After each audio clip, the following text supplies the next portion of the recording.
Graciela, Gustavo Idoyaga te habla. Muy buenas noches. ¿Qué tal, Gustavo? ¿Cómo estás? Bueno, La tenemos verdad, un... una, Sí, decime.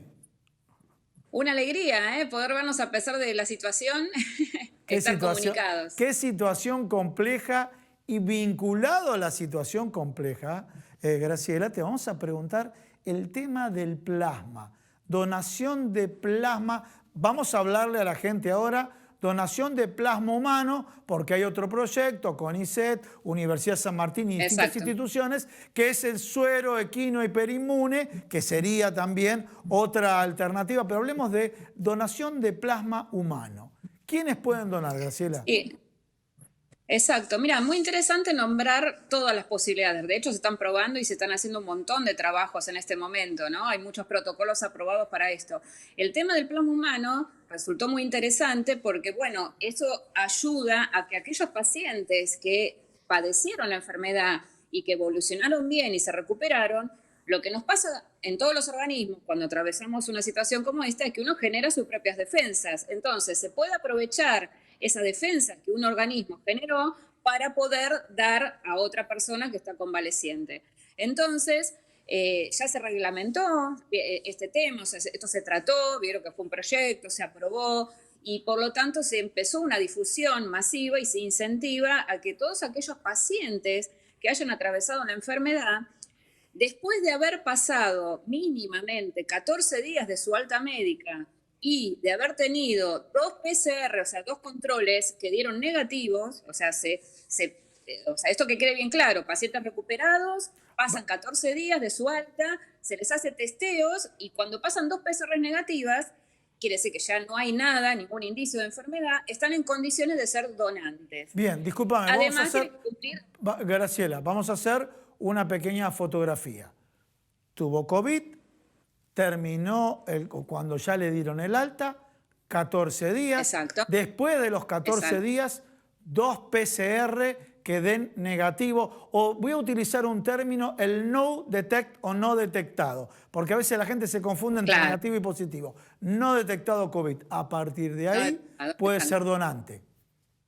Exacto. Además de cumplir las condiciones de cualquier otro tipo de donación de sangre, que Bien, recordemos que para ser un donante, en cualquier situación de sangre o plasma, fuera de esto de COVID, también hay características que son, en este caso se estableció una edad mayor de 18, entre sí, 18 y 65 años, ese es sí. el rango etario, pesar más de 50 kilos y evidentemente no padecer otro tipo de enfermedades Que no que tenga generalmente no son preexistentes. compatibles. Exacto, con ninguna donación. Eso como, o sea, las características de cualquier donación de sangre, que uno también las puede encontrar en las redes, esas sumado a este tema específicamente de haberse recuperado del COVID. Bien. Esto, la verdad que es una situación que está dando buenos resultados. No es todavía, es importante saber que no es un tratamiento oficial en el sentido de que todo lo que se está haciendo son protocolos que se están investigando, que se está viendo, pero la verdad que los resultados son auspiciosos. Mucha gente que ha recibido esto mejora su recuperación. ¿Qué significa? Ayuda a que se disminuyan aquellas consecuencias más graves o negativas y que la recuperación sea mucho mejor. Clarísimo, clarísimo. Bueno, y contanos un poco. Bueno, primero salió un marco regulatorio, se aprobó una ley a nivel nacional, después algunas provincias como la provincia de Buenos Aires incluso implementaron una ley provincial en la cual todos son donantes, salvo aquellos que se expresen de manera contraria. Pero, ¿cómo ves vos los primeros resultados? Sabemos que hay... el monitoreo se hace ciego por un lado, por el otro lado, ¿para qué? Para que el mismo profesional no tenga la estadística y la tenga al final para que no esté direccionado por una cosa o con otra. Pero ¿cómo lo ves? ¿Lo ves con una visión optimista, positiva, el tema de la donación de plasma? Sí, tal cual. Es bueno lo que marcaste vos en ese sentido de esto que vos contaste, que es como que no, que hay como un ciego, porque esto está dentro de lo que es un ensayo, un protocolo de un ensayo clínico, que en este momento se están haciendo con muchas cosas. De hecho, nosotros en la universidad tenemos un protocolo así con vitamina D, o sea, Claro. que se están haciendo ensayos para ver qué cosas pueden ayudar. Esto de que vos decís que es como es un ciego, para que la gente lo entienda, significa que el médico tratante muchas veces no tiene la posibilidad de saber o de comparar con otros resultados para que no haya un análisis previo o una interpretación previa a favor o en contra, ¿no? Claro. Y eso es muy positivo para ver la realidad de los resultados. Como te decía, están dando buenos resultados en los pacientes. No sé, ¿a qué pacientes se les aplica? Es una decisión clínica que se hace con el equipo de salud. O Y sea, no todos los hasta ahora, ¿qué información te llegó a vos? ¿Se aplica en la primera etapa del COVID, cuando empieza a plantear complejidades? ¿Se aplica cuando ya entra con oxigenoterapia o cuando entra en terapia intensiva? ¿En qué momento se hace la aplicación del plasma?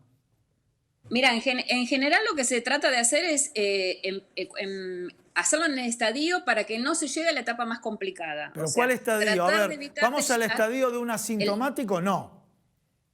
no, al estadio de una persona internada sin las Sí. complicaciones mayores. A ver, persona Exacto, o sea, una internada persona, quiere decir que tuvo fiebre, que tuvo tos, que exacto, tiene fuerte dolor exacto. corporal, por ejemplo, ¿no? Exacto. Bien. Y tal vez una consecuencia en una dificultad respiratoria que todavía no implica tener una oxigenoterapia o necesitar un respirador. Lo que generalmente se busca con muchos de los tratamientos es disminuir todas esas consecuencias graves. Recordemos que este virus, también como otros tantos, pero los virus de este tipo SARS, lo que hacen es una gran inflamación. Lo que genera este virus es un proceso inflamatorio muy fuerte, básicamente en ciertos receptores que están muchos alojados a nivel del pulmón. Por eso Sí. genera esa inflamación que impide y que complica lo que es la respiración. También ataca otros órganos, pero eso es lo que se busca disminuir, que esos procesos inflamatorios no evolucionen a una complejidad mayor. Y también está bueno lo que marcaste de esos otros proyectos de los sueros hiperinmunes, que es como la otra Bueno, alternativa, vayamos porque entonces, evidentemente... hagamos lo siguiente, Graciela, hagamos lo siguiente. Cerramos el tema del plasma humano.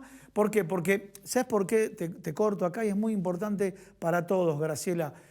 Yo como periodista que recibo todos los días información. Por otro lado, vos como profesional que estudiás e investigás el tema.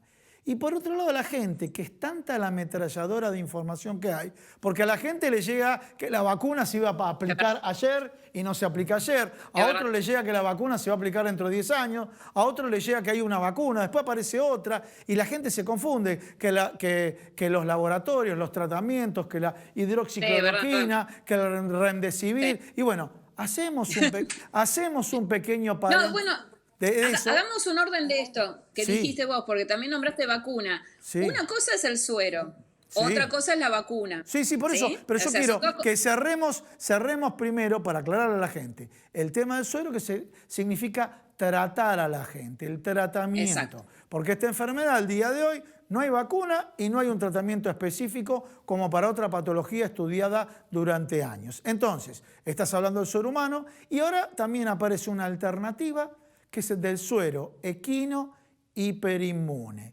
Y a partir de acá la gente dice, uy, me voy a colocar suero de los caballos. A ver, ¿qué le respondés vos, por favor? No, eso es para dejar tranquilidad también. En realidad, o sea, el sentido de este suero, tanto el que hablamos recién humano como el equino, es el mismo, porque es darle a un organismo anticuerpos, que eso es lo que llega en un suero, para poder luchar con la enfermedad. ¿Cuál es la diferencia? El suero este que se habla hiperinmune, equino, está inoculado, o sea, es algo que se provoca dentro de los caballos. ¿Por qué? Porque estos animales generan mucha cantidad de anticuerpos. O sea, le sacan, discúlpame, le sacan, a ver, las bacterias, no sé cómo se llama, le extraen la cepa del COVID, se la inyectan al caballo y genera mecanismo de defensa. Lo que yo leí, y vos me corregís, esta metodología se aplica, por ejemplo, para picaduras de serpientes, picaduras de alacranes. Eso es lo que se iba a explicar, que no hay que asustarse porque esto ya lo tenemos desarrollado de hace más de 100 años. O sea, esta manera de trabajar sueros, hace más de 100 años que se hacen. Por ejemplo, los sueros antiofídicos se hacen de esa forma. O sea, los sueros que se aplican con una picadura de una serpiente. Claro. Uno lo que hace es inocula al animal con el agente que provoca, puede ser un veneno en el caso de una serpiente, en este caso un virus, Sí, que es el que provoca esta enfermedad.